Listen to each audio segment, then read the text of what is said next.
మొక్కని కరోనా ఆయుర్వేద మందులలో కూడా ఉపయోగించారు. చెట్టు శాస్త్రీయ నామం క్యాలోట్రోపిస్ ప్రోసీరా. ఈ మొక్కను ఆయుర్వేదంలో ఎన్నో రకాల అనారోగ్య సమస్యల్ని తగ్గించడానికి వాడుతారు. కీళ్ల నొప్పులు, దంత సమస్యలు, విరేచనాలు, మలబద్ధకం వంటి వాటి నుండి రక్షిస్తుంది. ఇందులో యాంటీ ఇన్ఫ్లమేటరీ గుణాలు, యాంటీ ఆక్సిడెంట్ లక్షణాలు ఉన్నాయి. గాయాలను త్వరగా నయం చేయడానికి కూడా ఈ మొక్క ఉపయోగిస్తారు. ఈ మొక్క పేరు మరి ఇంకేదో కాదు, జిల్లేడు మొక్క. దీనిని ఇంగ్లీష్లో క్యాలోట్రోపిస్ జైగాంటియా అని పిలుస్తారు.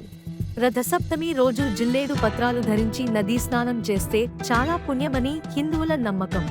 ఒక చిన్న మందు మొక్కగా ఆయుర్వేదంలో అనేక రకాల అనారోగ్య సమస్యల్ని తగ్గించడానికి ఉపయోగిస్తారు. జిల్లేడు రకాలు తెల్ల జిల్లేడు, ఎర్ర జిల్లేడు, రాజజిల్లేడు. ఈ మొక్కలు ఒక రకంగా చెప్పాలంటే వరం లాంటివి.